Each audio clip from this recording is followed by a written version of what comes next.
something silly on Tuesday and go vote in the US. Oh my goodness, don't you know that women shouldn't vote? Right, Becca? Oh my goodness. How silly are women to think that we should vote? Okay, so I've had dozens and dozens of people send me this Instagram reel by a guy named Dale Partridge, who is like as bad as Doug Wilson, if not worse, who has gone totally viral, and he does this every so often, arguing that it's super, super bad that women vote and that we need to repeal the 19th Amendment because everything that is wrong with America is because women vote. Mm-hmm. And because women are easily deceived and they're too emotional. And what do they want, Becca? They want security. They want security. Silly, silly women. Yeah. He actually says that. He's like, they're blinded by their desire for security. And I'm like, imagine that. Imagine women who get pregnant and do the primary child carrying in America and who carry most of the labor of child rearing in that country. And elder care. And elder care. So imagine them wanting security. Yeah. Wow, that's really something. And so his thesis is that everything that has gone wrong with America has happened since women got the right to vote. But of course, what he just says, and this is a case in point for Christian nationalism, that he thinks there's one way to have a Christian nation, and that one way requires that we don't have any sort of, welfare state or handouts or anything, because it's all about this male supremacy. Yeah. And anything other than a nuclear family where the husband is providing for the family is not Christian and therefore is bad and ignores the reality of millions of people. Mm-hmm. And so the reality is that you can be a Christian and have a variety of political beliefs. Yes. That is the actual truth. Yeah. You can have Christians on every party. Yeah, we have multiple political parties in Canada. Yeah. So it's not even just right versus left. It's like right, left, and then random parties in between. Yeah, like no one knows where the Green Party fits. Like on some things they're right, on some things they're left. And it changes all the time. And you have Christians in every single party, right? Mm-hmm. And so what he's saying here is he's listing literally everything that the Democratic Party has done over the last 100 years and all the things they voted for, and said, see, it's because of all the evil women. And I was like, okay, but if the women are primarily voting with one party, that doesn't mean that women are evil. It just means that one party is looking at the needs of one group of people more than another is. It doesn't need to be a Christian thing. And here's the thing, and here's what I want to talk about today. In the middle of this video, he made some statistical claims that I want to refute. But people were asking me to refute his central thesis, which is that women shouldn't vote. And I'm not going to do that. And you know why I'm not going to do that? Because women are people, and that's not up for debate. No. And by saying that we should debate whether or not women should have the right to vote, you're saying that thinking women shouldn't have the right to vote is a valid opinion, and it's not. Yeah. It just isn't. Mm-hmm. It means you're an evil person. Like, it means that you are terrible. I think of the famous five in Canada, those five women from out west. I think it was like Alberta and Manitoba or something. Nellie McClung, who's an amazing Canadian author, was one of them. But they took it all the way up to the British High Court, I think in the 1920s or 30s, to argue that women are people under the law. Mm-hmm. 1927, there you go. To argue that women are people. And, and so when it says person in any document, it includes women.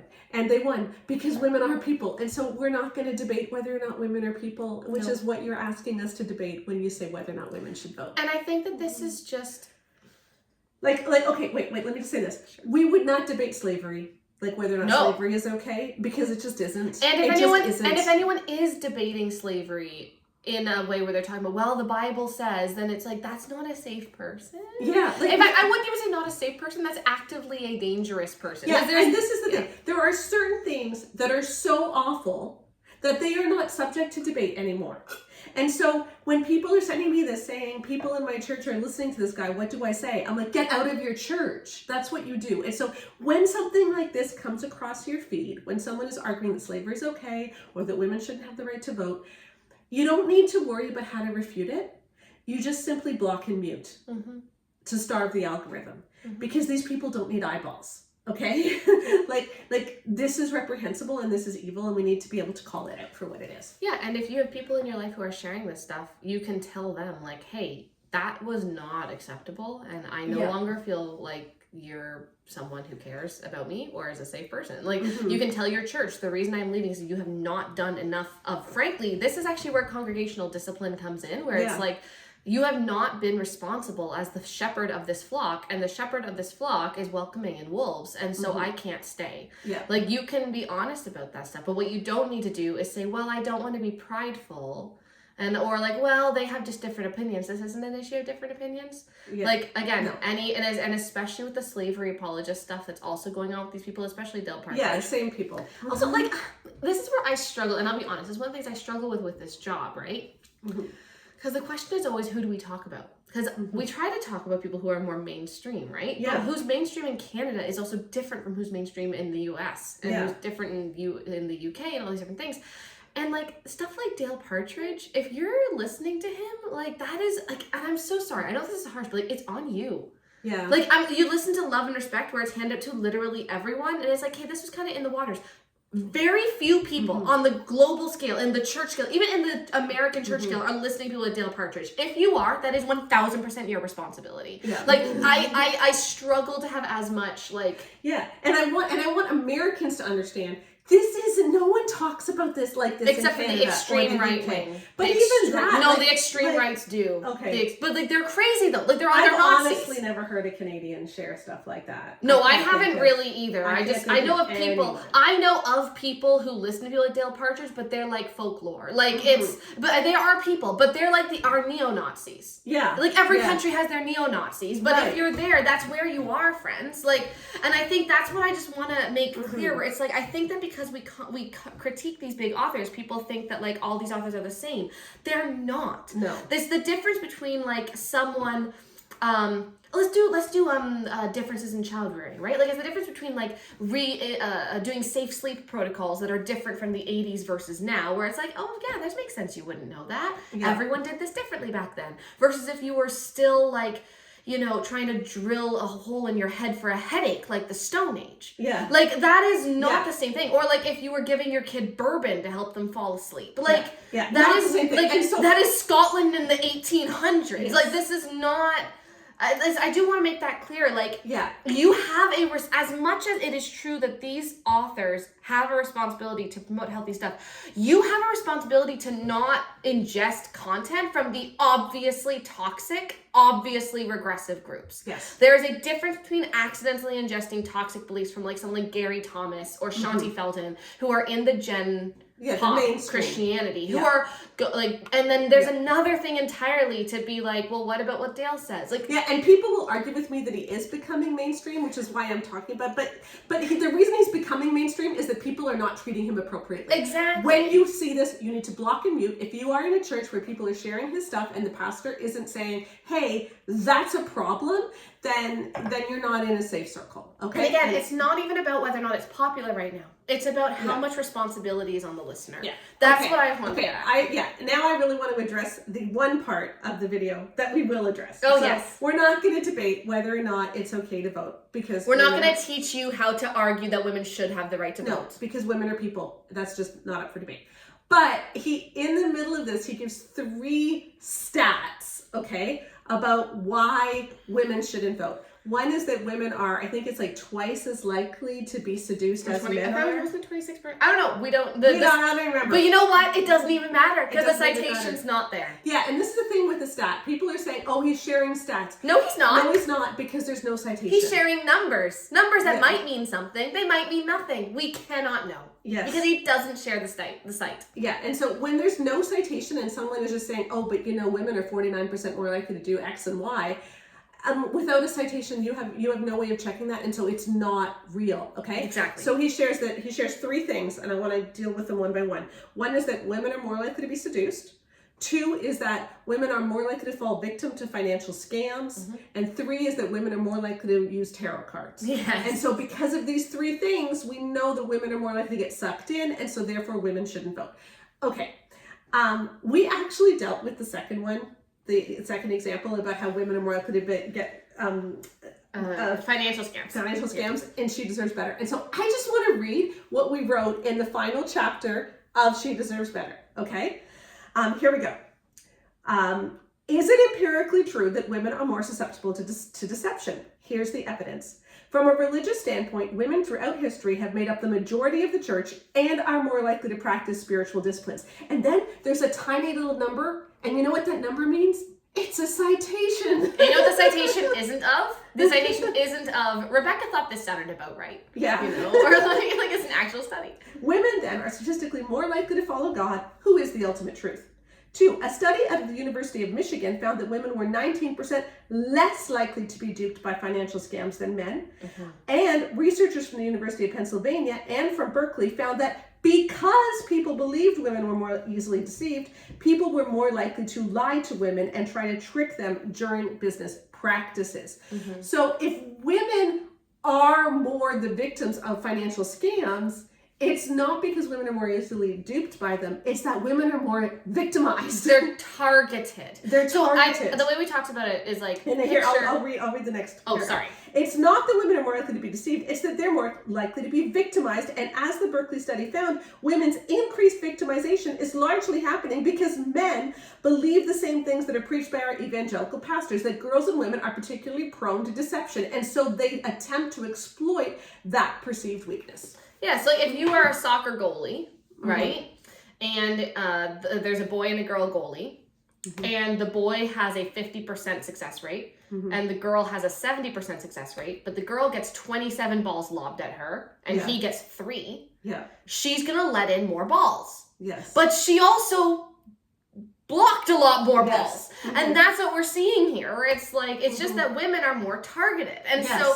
they're actually better at fleecing out what's a scam and what's not. It's just that they have more scams getting thrown at them. Yeah. Okay, so let's look at some of the other stats. So first of all, women are more likely to be seduced by men. There's another way of putting that, which is women are more likely to be targeted. Let's think. Monica Lewinsky, Bill Clinton. We can't even, the problem is we can't even debate the stat because we don't know what they're talking about. Yeah. Like the wording could mean, the wording could have been that the study could have been that they only looked at married men and married women who had affairs, someone who was not married, who were actively seduced. Like, how many of them were seduced, right? Like, how many of these, like, maybe they took 200 married people and they put them in this. We don't know what happened. Because there's no citation. Or it could have been that, like, women were more likely to be seduced into these affairs and there was, like, abuse of power and all that crap, whereas men just happily jumped into them at a higher rate. We don't know. And we will never know. But what we do know is that men do have more affairs than women. That's been proven. Especially in the evangelical church. So women are more likely to be seduced, but men have more affairs. You know what else men do? Men watch porn. And women also watch porn, but men watch porn a lot more. Hugely higher numbers than women. Men also gamble at hugely higher numbers than women. Like, and this is the stuff that he left out. Yeah. And so when you hear things like this, where there's numbers with no citation, it doesn't matter what they're saying. They are trying to deceive you, okay? Because there's no citation to what they're saying, and they're selectively picking things, you know, because there's nothing there about how, men are more likely to be murderers. Men are more likely to use porn. Men are more likely to be child abusers. Men are more likely to be abusers in general. Most of the people on the Epstein files are men, and yet the only person serving jail time right now is a woman. And which she should be. Yes, we're Keep all her for locked it. up. Keep her in maximum, send her back to maximum security. Give her the worst possible sentencing kind of situation. Absolutely. Like, but there's no reason why the man formerly known as Prince Andrew should not also be serving jail time, and all of the other men in the Epstein files. And so, like, the idea that we can't have women voting because they're more deceived. Well, what about we can't have men voting because they're more likely to be predators? Like, you could make this argument either way, right? Like, it's a stupid argument. Men and women should both vote because men and women are both people. But the big thing that we talked about in August on the podcast, now we'll kind of end with this, when we talked about this idea of right-wing authoritarianism and how it ties in with evangelicalism, is there is a lack of logical consistency amongst people who are authoritarian. Dale Partridge is a great example of someone who speaks very firmly while talking in complete circles that make no sense and that are not logically consistent. He talks a lot about common sense, about logic, about all these things while applying none of it himself. And he is someone who is so profoundly puffed up on nothing that if you put a pin in his argument, it just all pops like a balloon at a party, right? Like this is the way that it works. And what I'm concerned about is how do you teach people to see how obviously asinine this is? Because that's what I find so hard. And that's what, like, I mean, the Friday roundups are more supposed to be us trying to pontificating and figuring out like what's going on. And the question that I have is, and this is the one that I've been wrestling with for a long time, and not to sound like an awful person, but genuinely, what do you do when the answer is just so obvious and people don't see it? It's like, what do you do when the issue and the crisis we're facing is with this wild anti-intellectualism where people are thinking this is a good argument? Yeah. This is so obviously a bad argument. I could have pulled this apart at age 10. Yeah. Like, this is a pre-training bra argument. Yeah. And what do you do when so many people are falling into this? And if you're someone who's listening, who saw the Dale Partridge and said like, but what do we do? Like, this sounds convincing. Like, what should we do for you? Like, how do we approach that? How do we learn critical thinking at age 40? And I think one of the things you do is you read decent books. Like, read She Deserves Better, okay? Pick this up if you haven't read it yet. Because even though it's about moms of teenagers, what it really does is it reparents you to tell you all the messages that you heard about being a woman and being a girl as you grew up in the evangelical church, and how none of it's actually biblical. And none of it has research behind it. And so we give you actual research. And you don't have to remember the studies that you quoted. You don't have to remember the stats.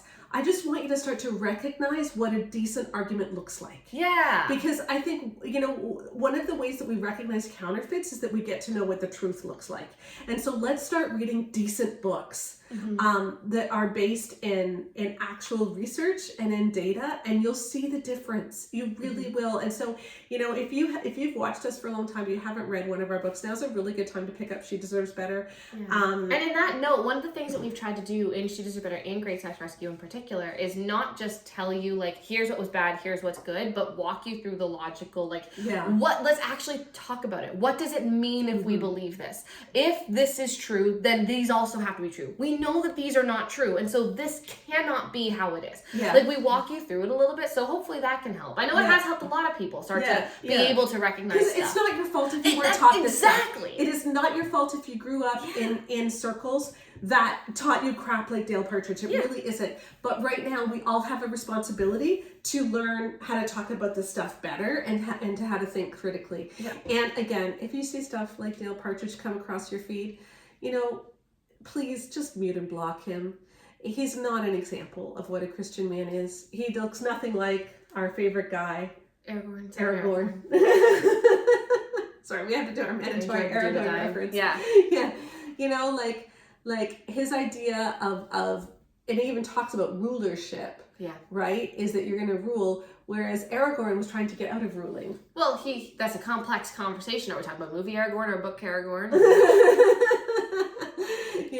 Aragorn was there fighting for the common people and was serving them. He wasn't just saying, I deserve to rule. Exactly. That is true. And that's the big difference, okay? And that, Aragorn got down with people. And that's what Jesus did, right? Jesus gave up his power to come down and live among us, to show us what it means to live in accordance with God. And this whole idea from Dale Partridge looks nothing like that. So you don't have to pay attention to it. Don't worry about it. Just mute, block, move on with your life, and don't feed the algorithm. Yeah, and these things don't need to be mainstream. They shouldn't be taught like they're mainstream. And even if they're popular, you still need to realize just because something getting more popular does not mean that it's becoming like more normal. Yeah, not normal. Mute and block. Thank you. See you next week.